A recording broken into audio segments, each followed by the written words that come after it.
Good evening. That's At the same time.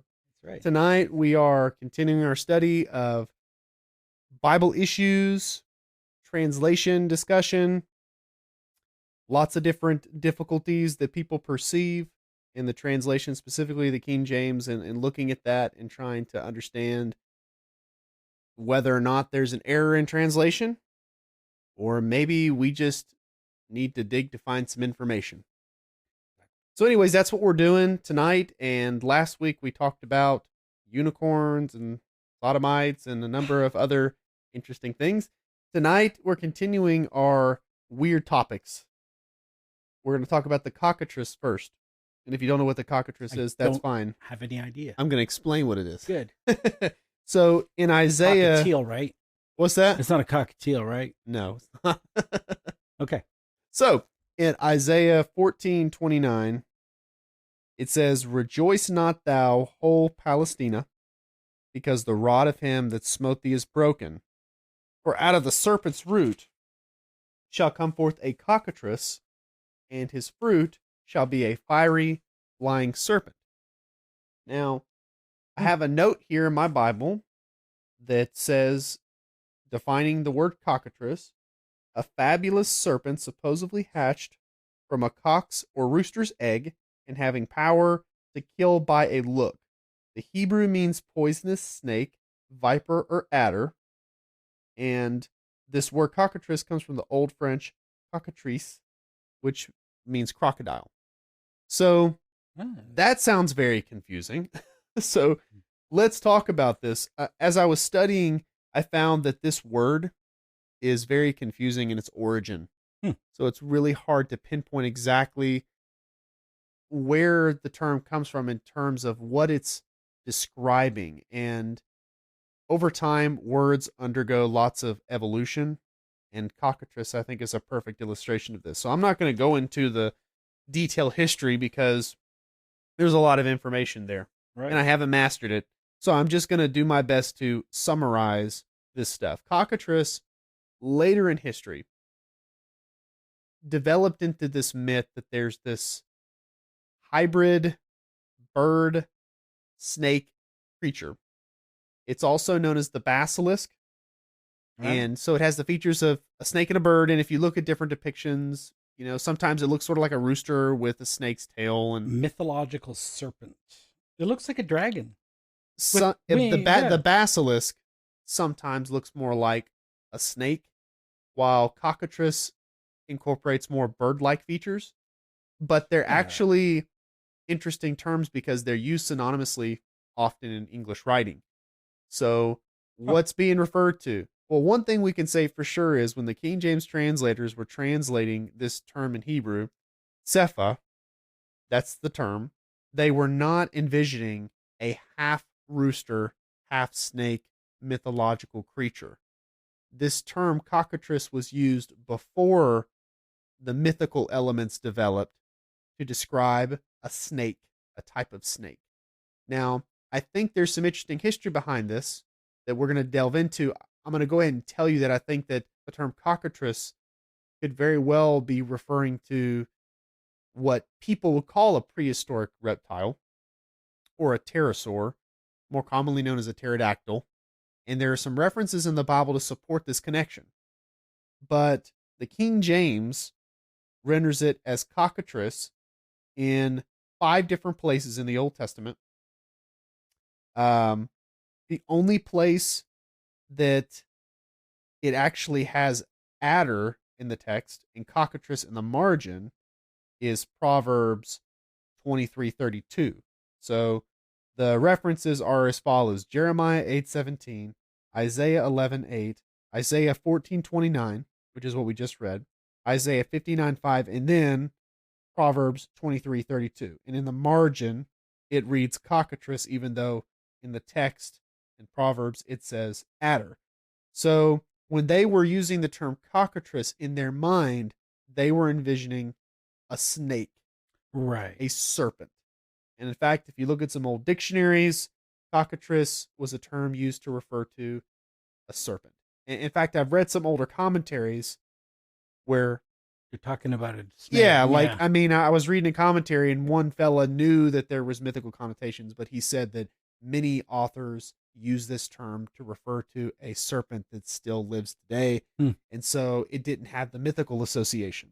So when they said cockatrice, they weren't envisioning something mythical. Crazy or mythical. It was just, this is this. It was a term referring to a serpent. Now, Sure.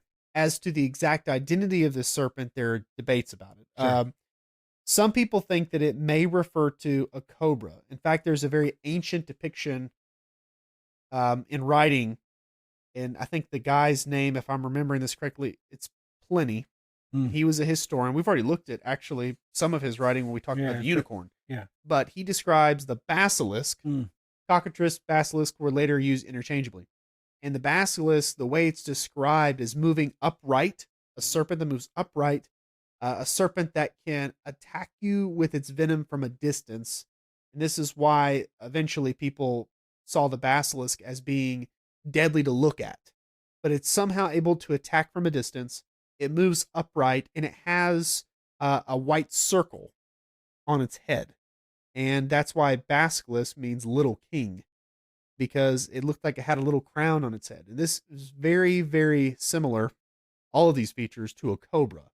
So if you were to look at the back of a cobra, its hood, you can see that white circle. When a cobra moves, unlike many snakes, it does move upright. It can move with its body and its head erect. And many cobra species can shoot venom out of their mouth from a distance. Out of their mouth, out of their teeth, yeah. When you take Fangs. this strange serpent, not like normal serpents, Right. and over time people pass down this tale, you can understand that over time it might be embellished. So it could be the basilisk, cockatrice, is just a reference to a cobra. Yeah. There's nothing mythical about it. Yeah.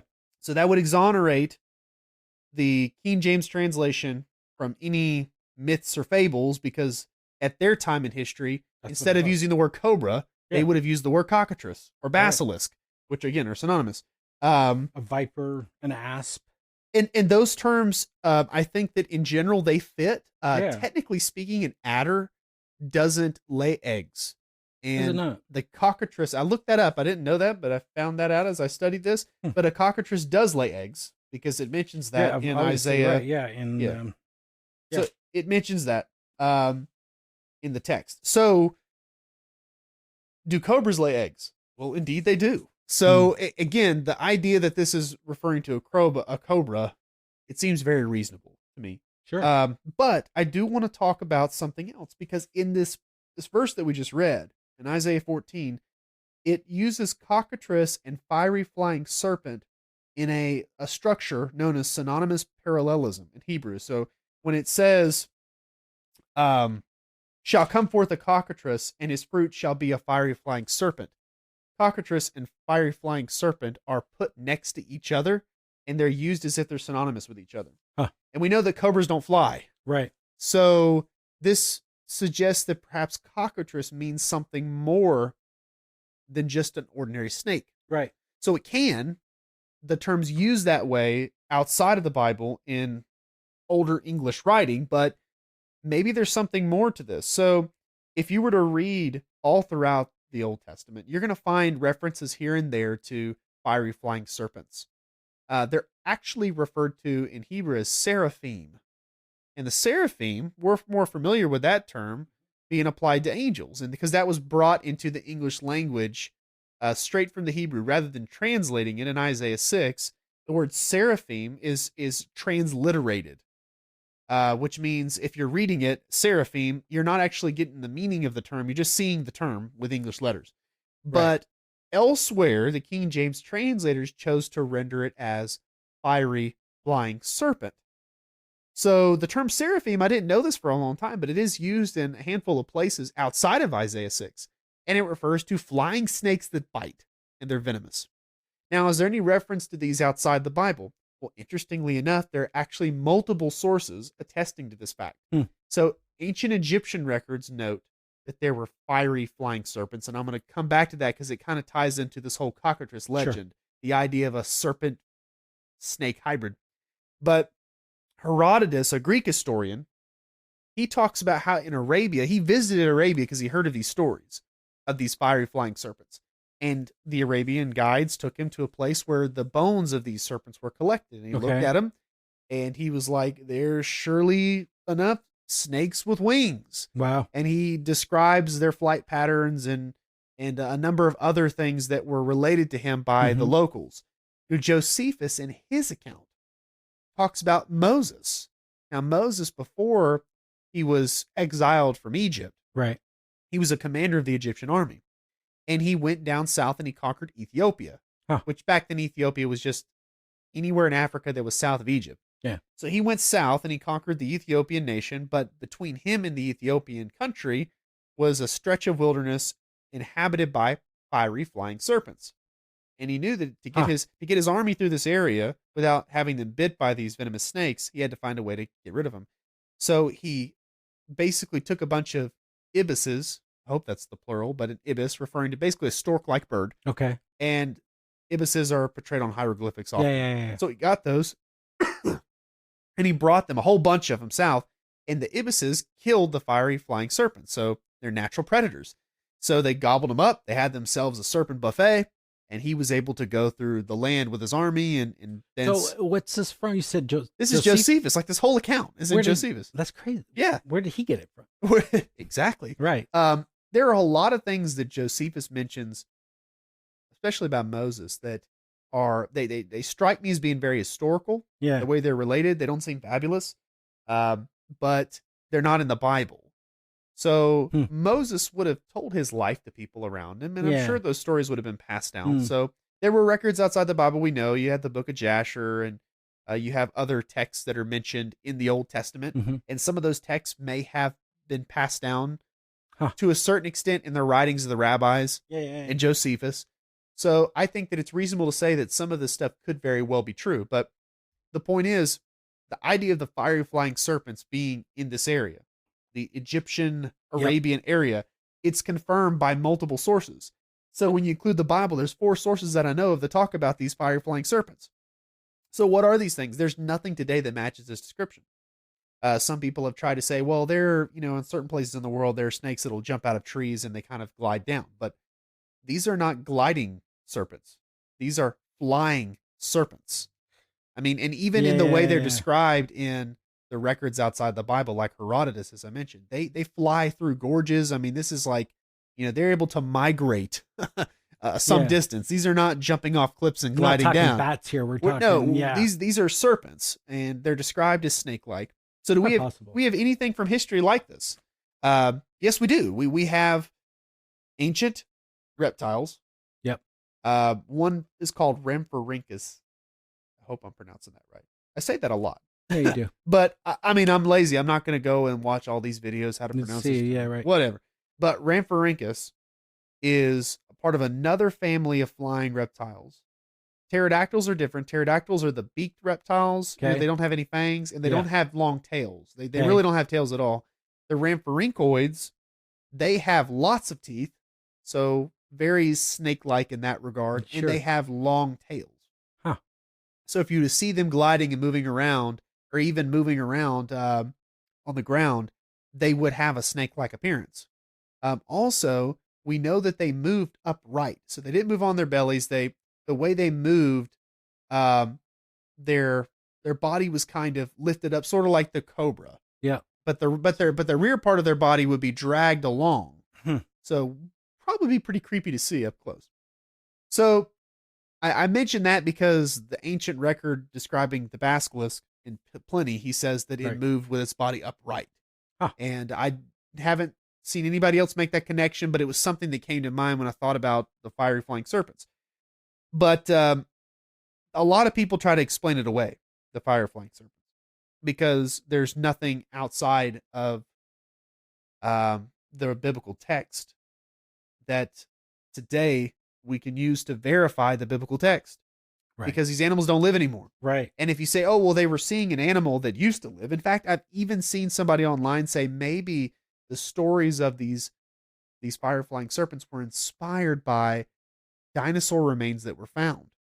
And of course, that's always the go-to. Of course it is. because yeah. they can't see these things alive according to evolution. So we have to say they saw the bones, even though all these records are saying that they were alive when they saw them. um, no, none of the stories say that we found the bones, and that's why we came up with the story. But if this is the case, that firing flying serpent and cockatrice are seen as synonymous here, and that means there's some overlap in the terms. So my conclusion is that cockatrice, in general, refers to a highly venomous snake. It's a Sure. highly venomous serpent. Okay. However, sometimes, like in Isaiah 14, it does overlap Just with reading that, yeah. with a different kind of serpent. It overlaps with a fiery flying serpent. So I think that we could say that in general, this is a category in which you could put a number of venomous snakes, whether they're flying or they're moving around on the ground. Right. We look at this from a perspective that's a lot more specific. I don't want to say a lot more scientific. We just are more specific in the way we classify animal species. You know, we have the Linnaean hierarchy, and we divide things up in a very, very detailed way. And almost so detailed you get lost in all of it. And that's because there's so much diversity in God's beautiful world. Amen. But back then, it wasn't like that. So how would you describe animals? If you go to Genesis 1, it talks about the beasts, the cattle, Mm. the creeping things. Yes. Like, there's no really detailed No, it just says classification. that's all. Yeah. So I think the same thing could be said of some of these Hebrew terms, that the Hebrews would have said, okay, well, the king cobra, that's a cepha. And the firing flying serpent, well, that's a type of cepha, you know? And so there's overlap. Gotcha. So not all cepha or cephot, I don't know what the plural is there. It's either cephim or cephot, but not all of those are flying, but many of them are. Mm. And so again, there's that overlap semantically. But there's another possibility. Some people think that this could be another extinct kind of animal called an Archaeopteryx. Archaeopteryx is a bird that's really controversial, like evolution creation debate. Okay. People would debate about it because it has characteristics that look a little reptilian. It's got a very long tail. It's got claws on its wings, and it's got teeth, like sharp teeth. Yeah. But it's a bird. Yeah. It's been proven that it's a bird. But it's a bird that has features But it's that a dinosaur. it's a bird that That's where the birds went. I mean, that's where the dinosaurs went. That's exactly what people try to say, right? Right, yeah. But again, The missing link. that has been thoroughly disproven in this case. But Sure. yes, that's what some people still try to maintain. But I think the whole point that I'm trying to make here is that you have to take terms that are available to you. Back then, did they have the word pterosaur, pterodactyl, No, Rhynchorhynchus, because that only Archaeopteryx? came up in the 1800s. Exactly. So Right. what do? They take words that they have in the language and they do their best with them. Mm-hmm. So anyways, last thing about that, and then we'll move on. There is an ancient Egyptian story, or not story, but Myth. yeah. Okay. But this is something that they would do in ancient times. They believe that the eggs of the ibis, that stork-like bird, sometimes if the ibis ate too many snakes, then the venom would cause the eggs that the ibis laid to hatch as flying serpents. Wow. Now, this is pretty bizarre. Yeah. But understand this from a primitive perspective. Okay. These storks are eating lots of snakes. It's part of their diet. Yeah. Okay. Venomous snakes. And you have eggs, okay, which are pretty similar. Okay. There are lots of eggs that different species, but they look similar. And then you think this belongs to an ibis, and it hatches and a snake comes out. So what do? Do you conclude, oh, well, this is a different egg, it belonged to another species? Or do you say, no, this egg belonged to an ibis and they ate too many snakes? That's what they said. So it could be that, it ate the snakes had the eggs in them, and when they came out, it didn't get fully digested, and therefore... I mean, there are lots of rational explanations, Sure. But I mean, the point is, they came up with this idea that the ibis ate too many snakes. It came out as a fire flying serpent. But the point that I'm trying to make is this idea that an egg could hatch and out of it would come a bird reptile hybrid. That's the later version of the cockatrice myth. And it's funny that way back when in Egypt, they had a story very similar to that. Huh. And when we put together, okay, that story, fire flying serpents coming out of ibis eggs, and then you got Josephus and Herodotus, and you got the Bible. It seems like these snakes were definitely there, and they seem somehow connected to this kind of convoluted story about the cockatrice. So I don't think there's an easy way for anybody to just say, okay, this term cockatrice, this term basilisk, they go back to this. It's a pretty neat path. You can trace it back. I think it's very mixed up. You know, it kind of gets tangled. But it seems that the cockatrice, all the way back in Egypt, is referring to a snake that has wings. And it was probably a real fiery flying serpent. Okay. You know, we would call it a dinosaur today in modern lingo. And lots of stories developed around it because it was bizarre to them. At this time in history, perhaps a lot of these animals are practically extinct. And so they're unique. And people come up with all kinds of crazy stories when they see something unique, right? So, anyways, cockatrice could just be a reference to a venomous snake like a cobra. Yep. However, it could be something more than that. Fiery. It could be a fiery flying serpent.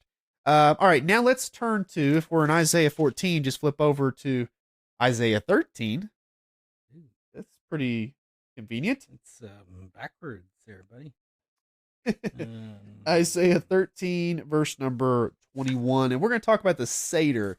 Now, if you don't know what a satyr is it not the same satyr that I'm thinking of? Is that what you're trying to say? It's not satyr as in the Passover meal. Gotcha. The satyr, okay, Satyr, is a Greco-Roman woodland deity. So a half animal, half human hybrid that cavorts in the woods with wood spirits, with the naiads and the dryads, and they were symbols of sex. They were perverts. And if you look at ancient Greek pottery, the depictions are pretty gross. But they're demonic beings. I mean, even if you look at the Greek myths, they're known to be perverted and mischievous beings and given over to lust completely. And when you read the Bible, you'll find in the King James a number of references to satyrs. Modern versions don't use the word satyr. I think it's to distance those versions from any mythical connotations. However, the Hebrew term satyr, while not literally meaning satyr, okay, in the Brown Driver Briggs Hebrew lexicon, if you were to look up the definition, it's going to be satyr, demon, hairy, or he-goat. So it has a range there, but satyr is listed as an acceptable translation in that lexicon, which is still very much respected and used today by Bible scholars. Yeah. And so it's describing a being that's hairy, humanoid, and demonic. And part man, part beast. Yes. And so the King James translators, when they take this term satyr, not only does it sound like satyr initially, just hearing the word out loud, but what it means, it also sounds like a satyr in its meaning. And so when you're taking a word from the English language at this time in history, people were very much familiar with Greco-Roman myth. Sure. I mean, it was part of the classics, right? Knowing these things. So satyr was the best way to translate this term. And honestly, it really is today, because most people, they're pretty familiar with certain elements of Greek and Roman myth. And so a satyr, I think a number of people would know what it is. I don't think that it's that obscure that people would be like, what? What's a satyr? I mean, you might have somebody you run into who doesn't really understand it, but satyr is still a valid translation based on the lexicon. But I want to talk about it a little bit more. In Leviticus 17:7, the same term is used. But I haven't even read Isaiah, have I? No, I haven't. I'm jumping ahead of myself here. So Isaiah 13:21, but wild beasts of the desert shall lie there, and their houses shall be full of doleful creatures, I mean sorrowful creatures, and owls shall dwell there, and satyrs shall dance there. So we'll talk more about the owl reference, because in Isaiah 34:14 it uses the night owl reference again. And in the Hebrew, the word is Lilith. And Lilith is pretty controversial. Absolutely. So I want to talk about that. But in Leviticus 17:7. Sorry, just going to back you. I just stopped for a second. Sure, stop me. ESV, the owl, it says they're ostriches instead of owls. Oh, wait a second. No, it's got owls here too. Ostriches as well. I'm sorry, I missed that. So read the whole verse. Well, let's read it. Let's read it in MEV. Yes. Okay, so MEV is, but wild beasts of the desert shall lie down there, and their houses shall be full of owls. Ostriches also shall dwell there, and shaggy goats shall dance there. Shaggy goats, right? Yeah. So the ESV says, but wild animals will lie down there, and their houses will be full of howling creatures. There ostriches will dwell. I can't speak today or ever. And there wild goats will dance. So wild goats? Shaggy goats? Goats. I don't know where the ostriches come in. That probably is a rendering of the same word rendered for owl. Well, ostrich, no. Doleful creatures is what it says in the New King James has ostriches as well. Wild goats. We'll have to go back to that one. Yeah. Okay. I'm not prepared to discuss that. Anyways, I'm sorry. No, but 17:7, Leviticus. Yes, in Leviticus 17:7, they shall no more offer their sacrifices unto devils, after whom they have gone a whoring. This shall be a statute forever unto them throughout their generations. Here I have a note in my Bible. Evil spirits, demons, that's what devils means, obviously, but the Hebrew is hairy ones or satyrs. I like that. It kind of amplifies it a little bit, but these are beings that were worshipped by the Canaanites. If you were to read in Deuteronomy 32:17, it said that the people of Israel went worshiping other gods that their fathers didn't know. So these were gods that were introduced to them when they entered into the promised land. Right. Gods that were not familiar to them. False gods. Demons. Okay, so he says they weren't gods at all. So they weren't really deities. They were just masquerading fallen angels. But satyrs is interesting because it consistently depicts a type of demon as being hairy, shaggy, and even today, a symbol of Satanism is that of a goat, the Baphomet. Right, and male goats are nasty. They stink. They're just nasty. And it fits. It could be right, yeah. Yeah, it fits perfectly. Billy goats are just, ugh. And so that's been a symbol of Satanism. I think it goes all the way back to Canaanite religion. And I would say Canaanite religion goes all the way back to a demonic origin. So are they kosher? I think the goats are, you can sacrifice a goat. Yeah. Yeah, you can. Yeah. But goats were associated with false religion. But what's interesting is they're consistently depicted as being in the wilderness. Like the Satyrim. Yeah, they're in the wilderness. And even in the New Testament, the man who had the legion of demons in the wilderness. And where does Jesus get tempted by the devil? In the wilderness.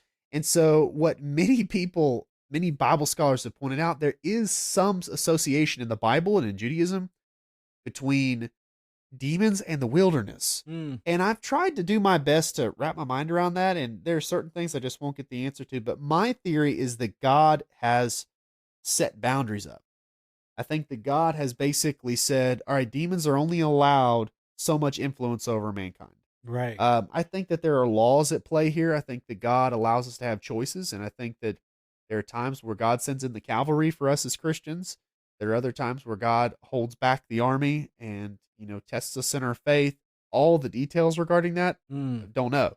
And what makes me a little frustrated is when people take these ideas, which there might be some basis to them, and they add lots of detail. Right. And they create these practices that are just they're not explicitly described in Scripture, and they make it a big deal. And so I don't believe that we should take spiritual warfare and make it more elaborate than the Bible gives us. And try to control it. Yes, I think that whenever we talk about angels and demons, we need to not go beyond what's written. Yes, angels are there warring on our behalf. Exactly how they do that, we don't know. We just know that they do. Right. Demons are trying to tempt us. how much can they get away with? Well, we know that as we studied just this past Sunday, that the one who's born again keepeth himself, and the wicked one cannot touch him. So they Mhm. are limited. And I don't think the Christians could be demon possessed. We have the indwelling of the Holy Spirit. So God sets boundaries up. So I think that when it comes to humanity, God may actually set up a boundary to where demons are at times forced into the wilderness. And Mm. maybe that's why they're so much associated with it, because they're out there, because that's not where people live. Right. They live out there where the animals are. Sure. And so they're kind of associated with the same animals. So as far as the he goat translation in modern versions, I think it's not good enough. I think that it's not necessarily wrong, because the word can be translated he goat. Mm. However, in certain contexts, it's clear that it's talking about something demonic. And he goat does not express anything demonic. It's just the Right. goat. Satyr expresses both. It expresses goat qualities or animal qualities, but it Yep. also expresses something that's intelligent and demonic. Yep. So Satyr is superior translation as far as that's concerned. The LXX or Septuagint, they rendered it as daimonia. So they translated this term sarim as demons. Oh, They just put it straight up demons. Um, that's interesting. in Isaiah 34:14, that's the one that I wanted to talk about some too. It puts two interesting things together. It says, the wild beasts of the desert shall also meet with the wild beasts of the island or the coastland, and the satyr shall cry to his fellow, and the screech owl shall also rest there and find for herself a place for rest. So this is describing a very desolate place where these demonic entities are. And one could say that these wild animals are a type of these demons. There may be some connection there. Um, but it says satyr, and then it says screech owl. And in the KJV margin, and we don't really keep the marginal readings anymore. I kind of don't like that. I wish that when Right. they made KJV editions of the Bible nowadays, they would include the marginal readings because they're very helpful. But here it says night monster is a possible translation of screech owl. Like, what? But it's Yeah. Lilith. And so the King James translators knew that there was a demonic association with the term Lilith, at least in later rabbinic writing. And so they held out the possibility that since this term appears right next to satyr, and satyr is demonic in its association, then maybe Lilith is too. Lilith was a female demon in rabbinic Judaism that attacked children. Very, very scary stuff, Mm. stuff of nightmares. But Lilith is often depicted as a seductress. Lilith is depicted as having the features, in some cases, at least in some parts of her body, of an owl. And so she's very much associated with owls. In fact, they found a very ancient depiction of Lilith, and she's got, besides, her feminine features, her feet have uh, claws like an owl, and she has wings like an owl. And so she's a hybrid being that's got Yeah. owl features, but Yeah. she's clearly something else. She's not an animal, she's not a human, she's something other. Just like the satyr, which has features of animals and humans and is something other. Now, this is going to get a little weird, but I want to share this with y'all. About Lilith.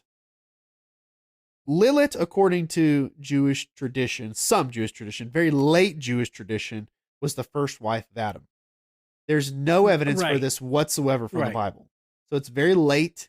In fact, people talked about Lilith long before this myth arose, and they made no connection between Lilith and the first woman created. So we can pass that off as rabbinic speculation, tradition accumulating over time. So there's nothing to that. But as far as Lilith being something demonic, there may be something to that given the context of this verse. The Vulgate renders this Lamia, and early English translations like the Wycliffe Bible renders it Lamia. Lamia was a medieval she-demon that had animal characteristics. And Lamia is basically like a vampire, like a female vampire. Huh. So there's a history of translation where, this term Lilith it's interesting, the way it's treated. And even the King James translators, while they render it screech owl, because it can mean that, just like satyr can mean he goat, but it can also have a deeper connotation than that. So whenever they rendered this screech owl, they put in the margin night monster because they thought, well, owl is definitely included in this word, but maybe something more is included too, because we know Lilith has owl characteristics.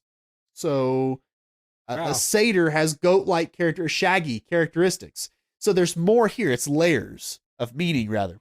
Huh. So what does this mean? Well, bringing this to the present, a lot of people in our area here in North Georgia, they're very much interested, at least for tourists' sake, they're very interested in the Bigfoot. Right. They love presenting Bigfoot. Well, what's interesting is here, some scholars believe that the word satyr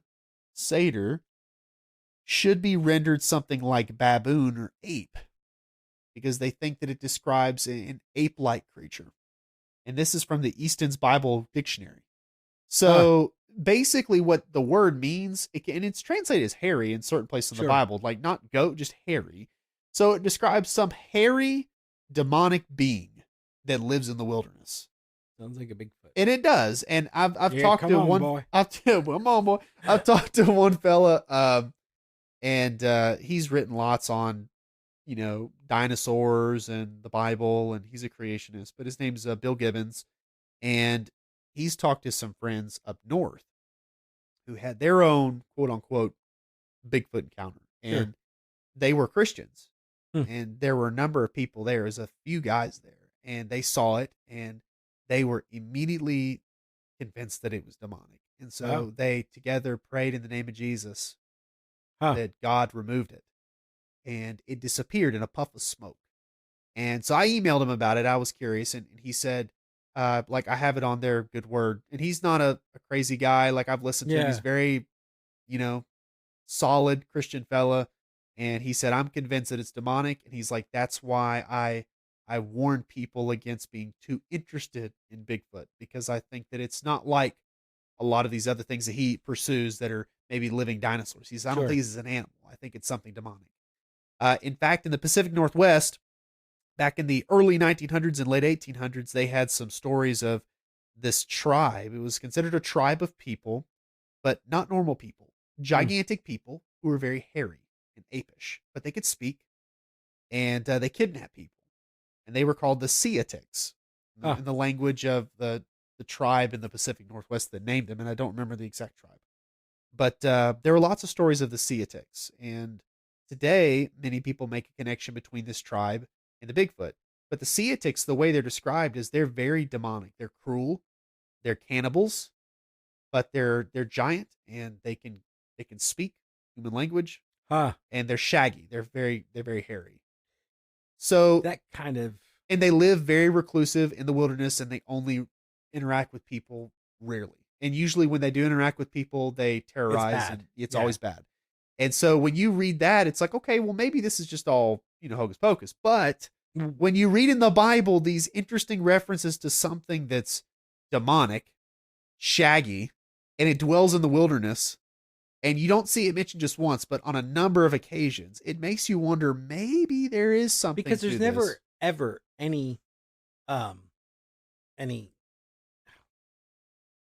signs of this thing, right? They've done searches and everything. Oh, I mean? Nothing. They've never been able to find any physical evidence. Thank you. Those are the words I'm looking for. Physical evidence, other than, we found this Bigfoot, and that's why they call it a Bigfoot, because I find his footprint and yada, yada, yada, right?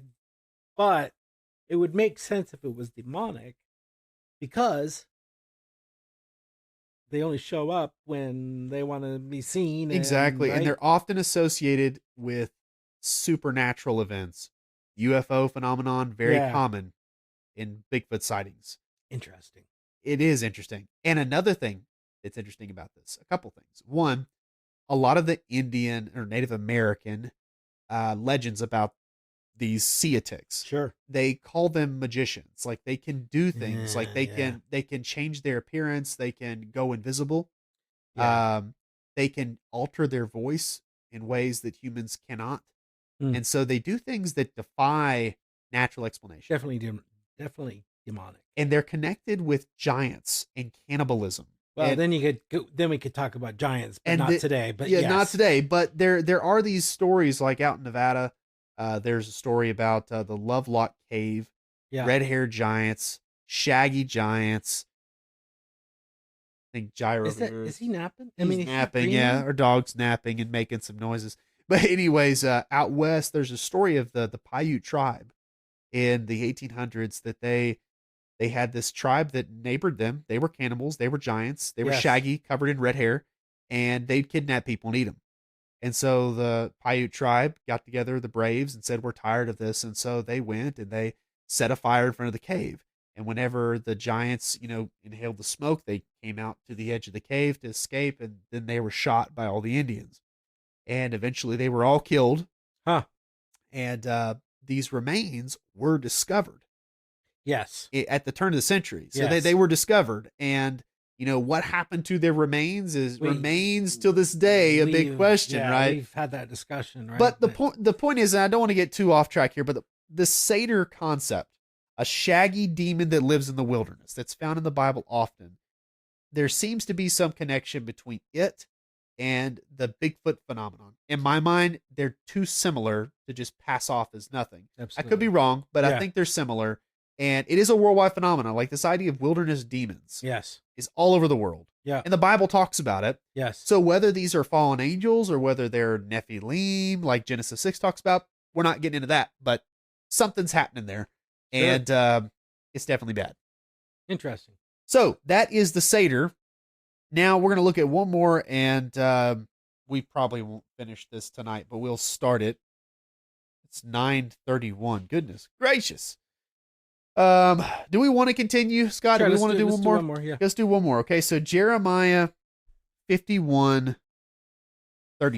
Jeremiah 51:37. This is just one reference. I mean, we could have picked any of them, but might as well do Jeremiah 51:37. It says, "And Babylon shall become heaps, a dwelling place for dragons, an astonishment, and an hissing without an inhabitant.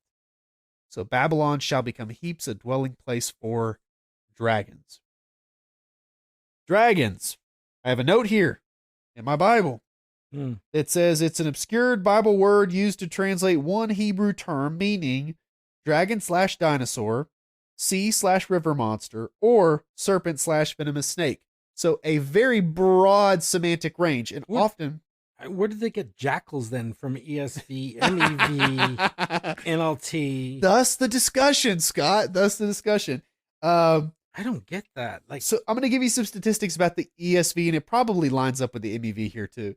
Dragon is found 5 times in the ESV as a singular noun, and it's not found at all as a plural. This is all Old Testament. On the other hand, the KJV renders the singular dragon 6 times, just one more, but it renders the plural dragons a total of 16 times. So 16 times in the KJV in the Old Testament, you'll find dragons. In the ESV, you won't find any of those. Huh. So there's a number of changes there. The New Testament references are identical in both versions, so we won't get into that. So why the difference? Well, the Brown Driver Briggs lexicon gives the definition of the Hebrew term tanning as follows: serpent, dragon, sea monster. You'll notice that jackal is not listed in any of those. Right. So why jackals? It is believed that jackal is the meaning of the underlying term tannin because, according to one view, the word tan is the word for jackal, and tanim is the word for jackals. And so tannin and tan are just alternate spellings of the same term. Tanim and tananim, the plural in Hebrew, those are alternate spellings of the same term, and they all refer to jackals. So what evidence do we have that the term refers to jackals? Well, we have none. We have no evidence. In fact, in the Hebrew, the term that would normally be used to refer to jackals is shual, or shualim, and it's rendered as foxes in the KJV, but jackals in other translations.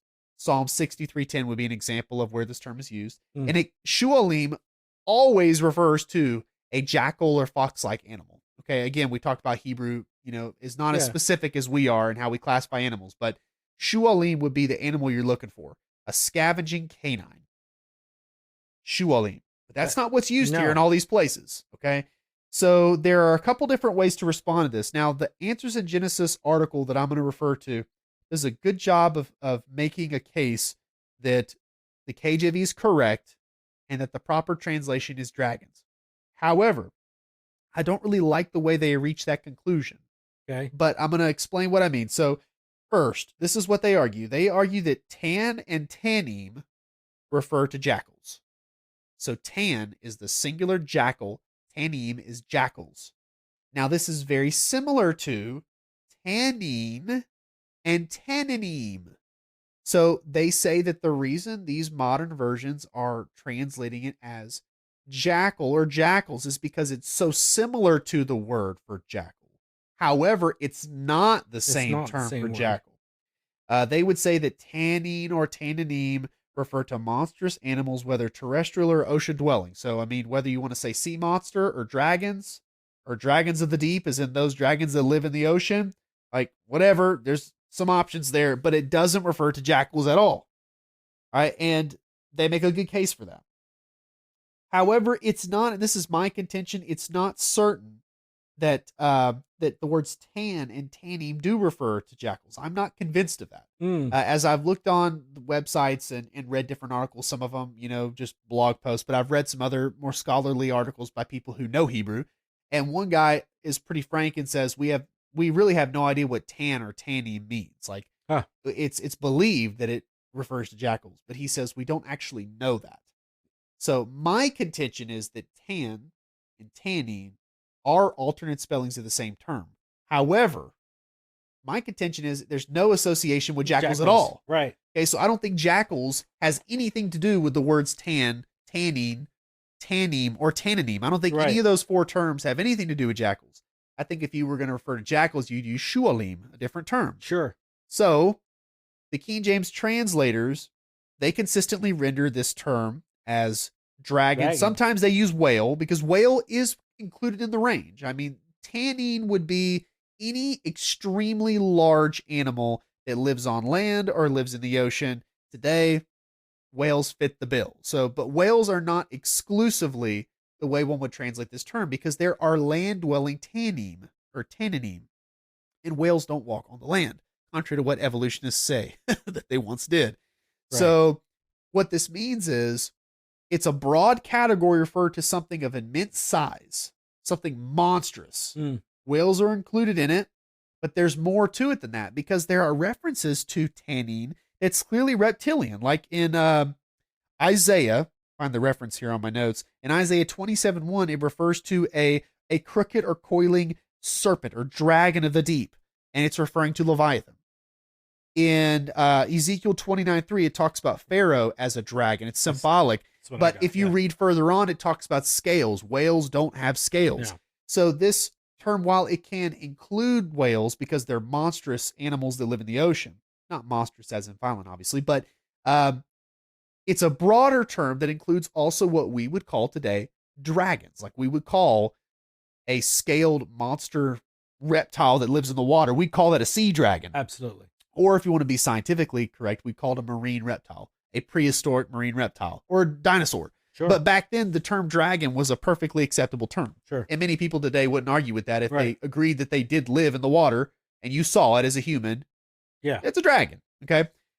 So why is there a difference or a disagreement between the Answers in Genesis? Yeah. Okay. Yeah. So the Answers in Genesis article admits that tan and tanim refer to jackals.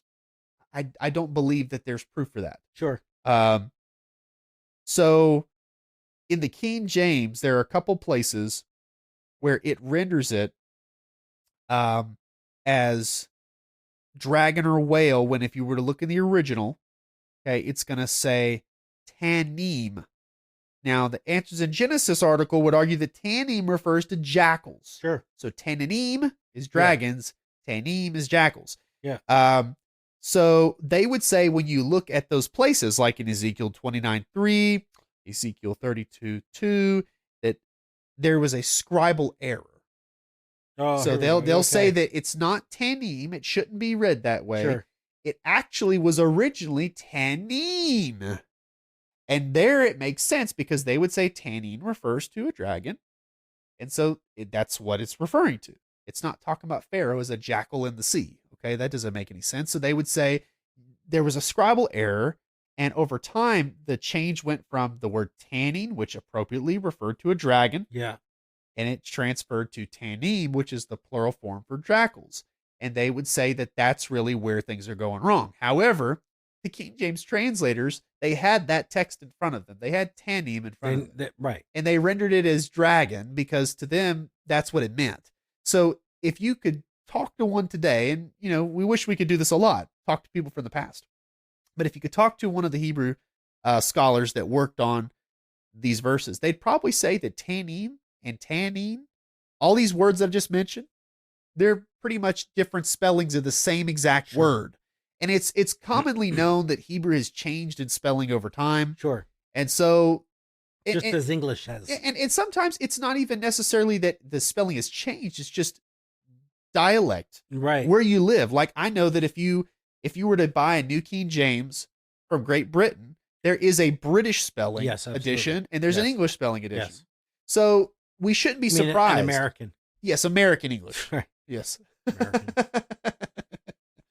Sorry there. But there are differences in spelling even today. Right. That are used side by side contemporary. So I think that when you're reading in the Bible and you see tannin, tannin, yes, I think that they're just differences of spelling, but they mean the same thing. And that's why the King James translators, they consistently render it as dragon, dragon, dragon, dragon. And they never change. They stick to their guns in every case. The only place where they will render it differently is occasionally they'll put in the margin whale. Sometimes they'll put whale in the text and they'll put in the margin dragon. That's what they do in Ezekiel 32:2. They render it as whale, and in the margin they put dragon. So they believe that it could be translated differently. Now, whenever you get to Isaiah 27:1, where it's clearly talking about a serpent, they don't put whale because they weren't dumb. They knew that whales aren't serpents, so they render it as dragon because it fits there. In many other places, they render it as dragon, as they should. Occasionally, they do render it as whale, but they were right in doing so because in Lamentations 4:3, it refers to tannanim. Okay. And it says they nurse their young. Was it 14:3? It's Lamentations 4:3. 4:3. So it talks about the sea monsters. That's the marginal reading, but the sea monsters. I think actually, let me look that up real quick. I'm in Jeremiah. I can flip over one book. I want to make sure I got this right. Okay. Lamentations 4, verse 3, it says, even the sea monsters draw out the breast, they give suck to their young ones. So it renders it as sea monsters there. It's tan. It's tannanim. So or jackal. They would say, so that's what some people think. They think that that's the way you should render as jackal. But again, the King James translator said no. Tanim does not refer to jackals. It refers to monstrous animals. Clearly here it's referring to monstrous animals that are able to draw at the breast and give suck to their young. So what monstrous animals live in the ocean that breastfeed? Whales. So you wonder why they didn't just go with whale. Well, because they could have done that, but they wanted to be a little more general, I suppose, to kind of, prevent being wrong. Okay, maybe it's not as specific as whale, when ironically in other places they do use the specific word whale, like in Genesis 1:21, they render it as whale. So let me just go ahead. Get you more confused here, because, okay, so Lamentations 4:3. Now let me back up. Let me go to where we're at. Ezekiel 29:3. 29:3. It was in let me see. I'm sorry. In the ESV, in the MEV, everywhere it was saying monster, sea monster. Yes. Okay. For the same word, someplace else they were using the word jackal. Yes. Okay. So it's like, okay, so It's a here you're gonna scribal error. Yeah. well, no, it's here you're saying this, but here you're saying it's Yes, this. and they would say the reason for that is because whenever the Masoretes were copying down the Hebrew Bible, Sure, I get the Scrabble error. yes, John. so they would have what's called the Kyrie, which is the read. This is what you need to read if you're reading it out loud. Okay. Read this, Okay. and the read is different than what is written. The written is called ketiv. So if you would actually copy it, if they were copying the Bible, they would always copy exactly what's written. Sure, they never changed absolutely it. right. Never Okay? changed it. But when they were reading it out loud in the synagogue, they wouldn't always read what was actually written. They would read the margin because they believed that that was probably the right way. So it's called a textual variant. Okay. Okay, it just dealt with their practices, Gotcha. when they were reading it out loud in synagogue. And so when you get to this place in Ezekiel, when it talks about the Tanim, it is Tanim, and that's the written. And so they would say we're not changing it. However, in the read portion, they would say this was originally Tanin. So they would say there was a change, there was an error, but we're not correcting it because we don't do that. We don't change the Bible. So Gotcha. it came down to us this way. We're pretty sure that it originally wasn't this way. Yeah. But we're not going to touch it. Gotcha. And so that's why they put those margin references in there.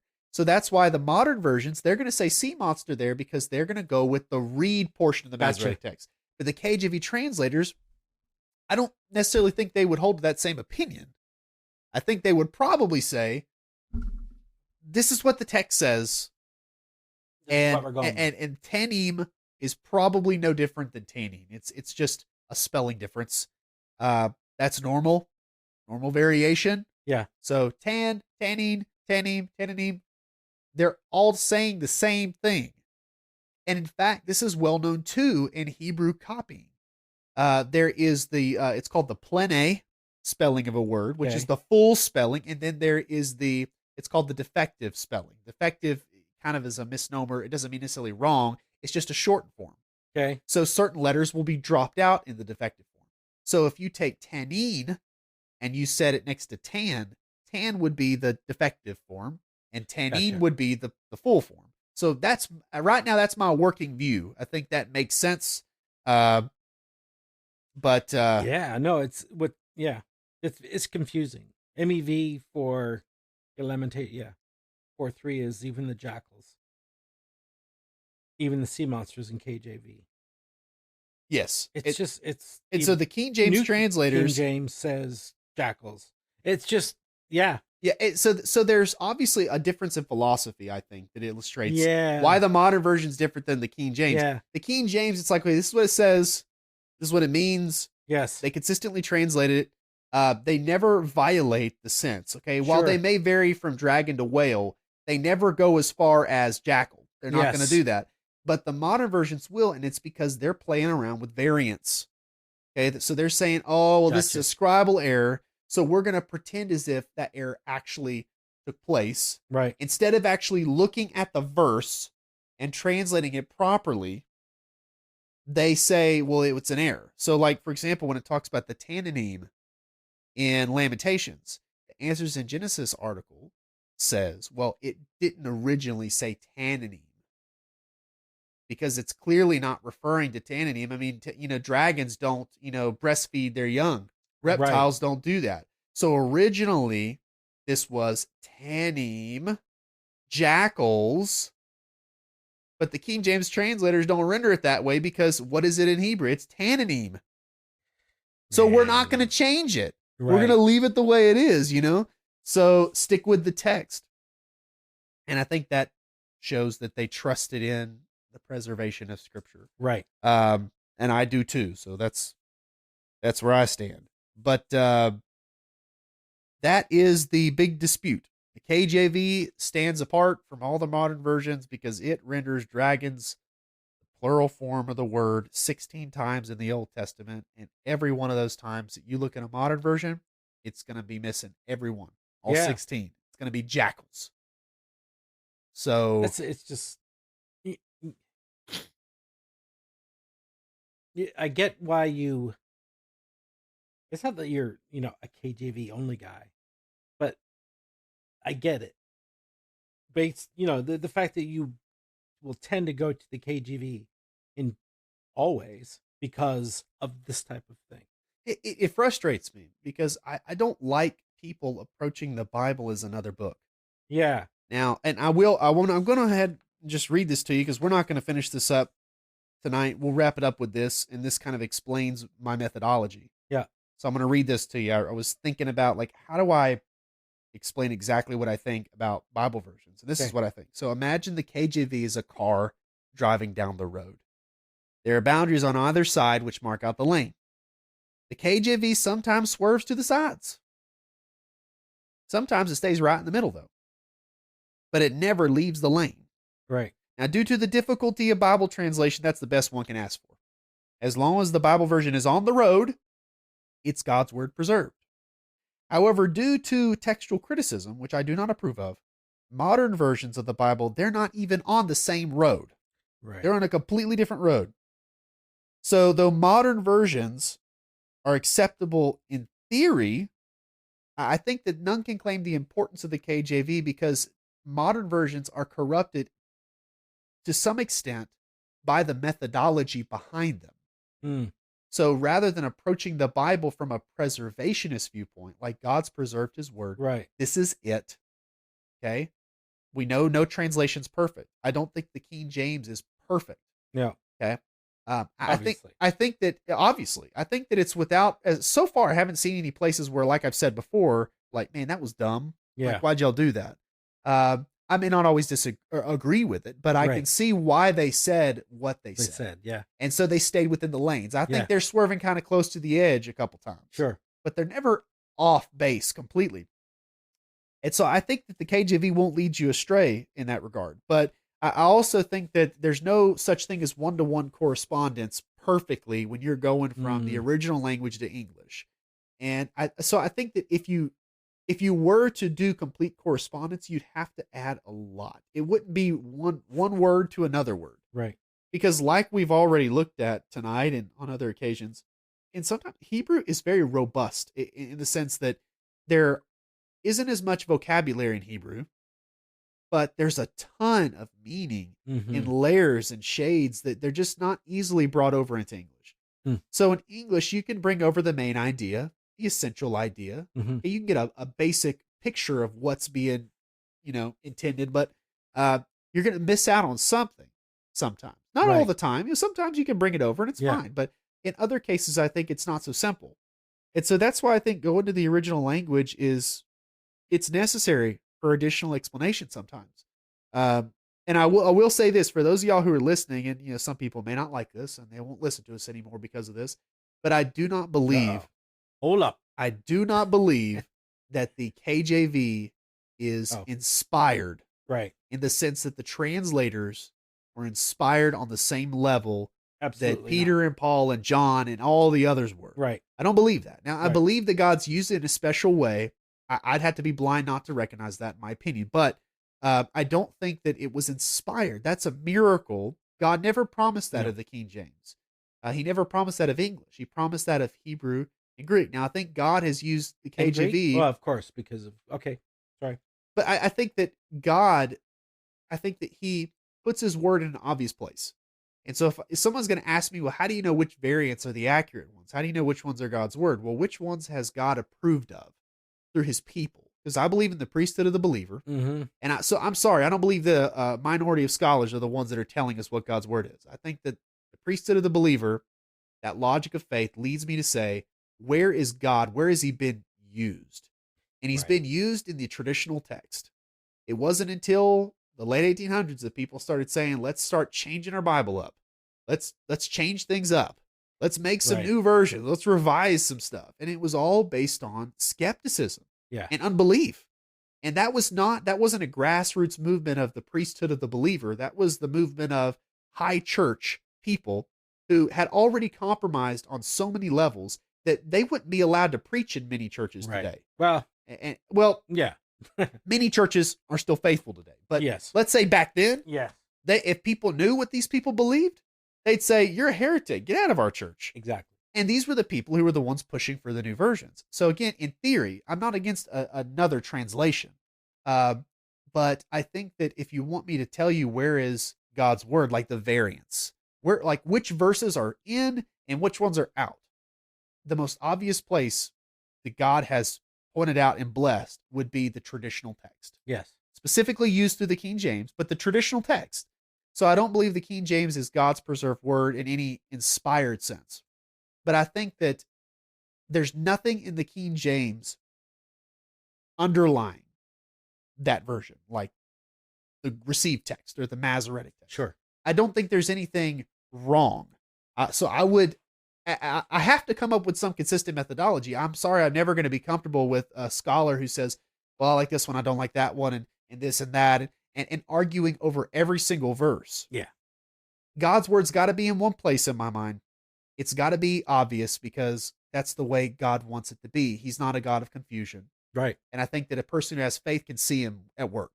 And so if it's in the King James underlying text, that's God's word. However, when it's brought from the original to the English, it's not always brought perfectly over. And that's why it's necessary to go back and look it up and do some study. So to wrap it up, one example would be Revelation 16:4. It says, see if I can remember the exact, thou wast, thou art, and thou shalt be. Mm. I'm sure that many of those who are listening have heard that before. I want to find it real quick and read it because they got it wrong. It's not 16:4, but it's in chapter 16. So where is it? Maybe you can help me out, Scott, if you find it first. For it. It's 5. Sorry, 16:5. Thou art righteous, O Lord, which art and wast and shalt be. So we're familiar with that. I mean, I've heard that sung in hymns before. Which art and wast and shall be. Well, every single modern version renders it differently. Who is and was and who is to be. And who is to be? Is that the MEV? MEV. That's good because that's based on the same text the King James is. Sure. So that would be unique. That's an outlier. But all the others would render it, which art was and is holy, or is the Holy One. Okay. You are Holy One, who is and who was, for you brought these judgments. That's ESV. Interesting. Read another one, because I'm assuming you got parallel versions here. I've got thing going, yeah. This is NLT. You are just, O Holy One, who is and who was. I'm sorry. Who is and who always was, because you have sent these judgments. Huh. That's interesting. Why are they? Because there is a variant that says Holy One. Do you see that in any of the parallel versions? Holy One. Yeah, there's Holy One, the Holy One who has judged these things. That's the Catholic public domain. Who is and who was the Holy One. The Holy One. That's it. What's that one? Where is the whole back to it?